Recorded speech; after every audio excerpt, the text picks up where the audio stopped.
apprised you of the circumstances that have necessitated this extension. Over the last 2 weeks, I have been following closely the consultations and discussions that have been underway between the parties on the contentious issues that needed further consultations and efforts to reach a consensus, primarily the issue of loss and damage, the mitigation work program, the global goal and adaptation.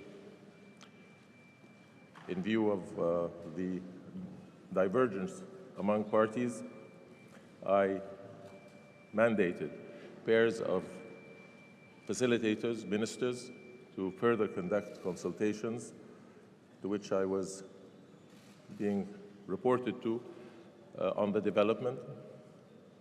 Those deliberations did not result in any clear direction towards consensus on those issues.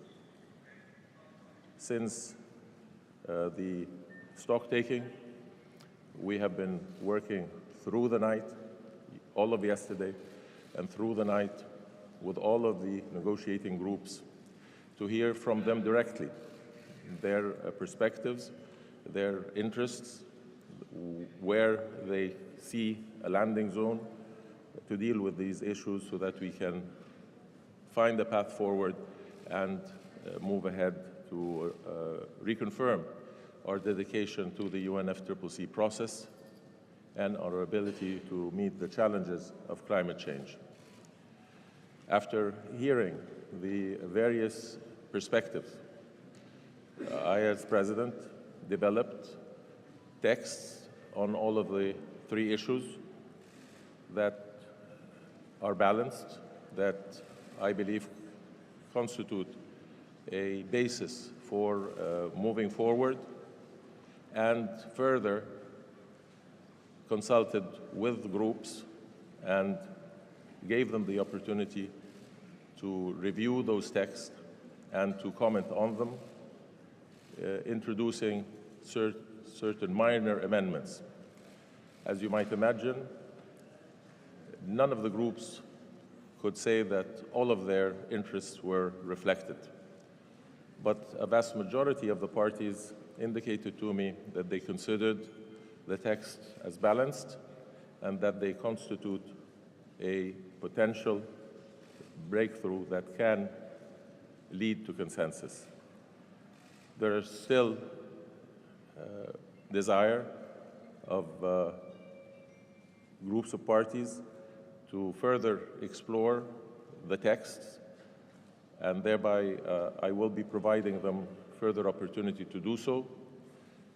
I have undertaken the responsibility of formulating what I believe are balanced and productive texts that can be the basis of a consensus. The issue now rests with the will of the parties. It is the parties who must rise to the occasion and take upon themselves the responsibility of finding the areas of convergence and moving forward. I will shortly be also consulting with the Secretary General and advising him of this development. And again, as we have reiterated on several occasions, the world is watching. Time is not on our side. We must all rise to the occasion. All must show the necessary flexibility. From what I ascertain, that there is equal dissatisfaction in all quarters, but in a vast majority of the parties, there was a receptivity to the basis upon which those texts have been formulated and the feeling that they do reflect a balanced approach that takes into account the various dimensions of interests and positions that have been demonstrated.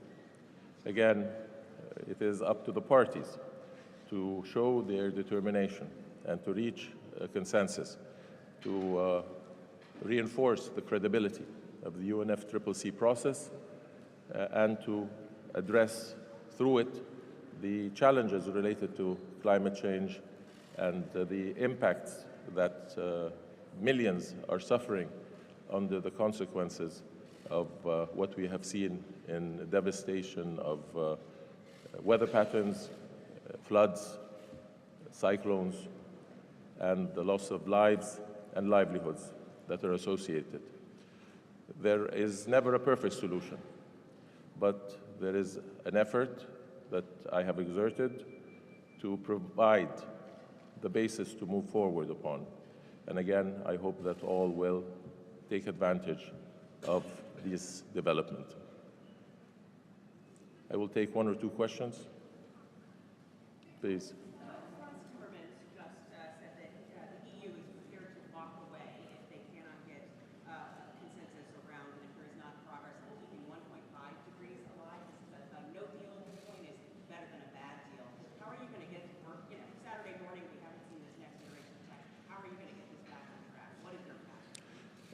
I cannot comment on the position of any party or their evaluation. Any party has the full right to join consensus or not join consensus. What we are doing is facilitating this process in providing the environment and the potential text that can accommodate the various parties. What one party might find as unacceptable might be another party's acceptance and willingness to proceed upon which. And every party must shoulder their own responsibilities. The text does keep the 1.5 alive. We recognize the importance of the 1.5, as we do recognize the various other dimensions that are related to the holistic approach to dealing with the challenges of climate change.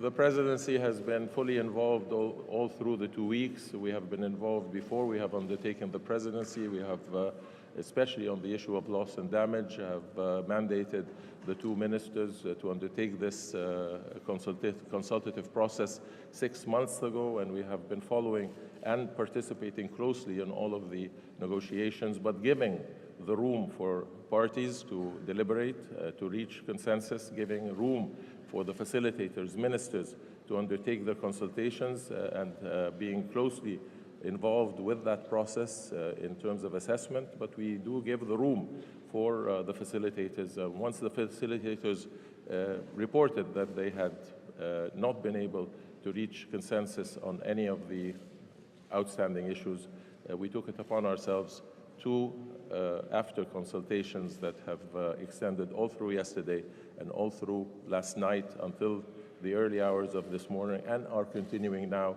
we did provide text that we feel is balanced, can be a basis to move forward upon.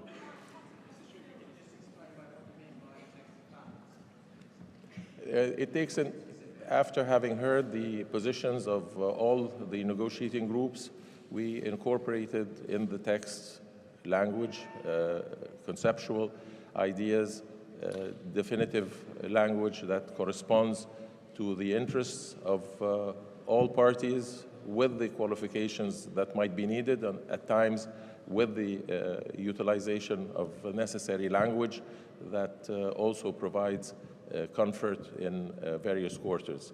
A negotiating process, a multilateral process, is usually a matter of finding the right balance and the ability to take on board the various positions, but necessarily all of the positions cannot be expressed when they are contradictory, but at least to give room for the necessary interpretation and the necessary accommodation and the recognition that as there might be one position, there is a contradictory position, and reaching a point of convergence takes some effort, but we have, I think, from what we have heard subsequently after showing the text to almost now the totality of the negotiating groups, that the vast majority of the parties consider that they are the basis upon which to move forward. Thank you very much.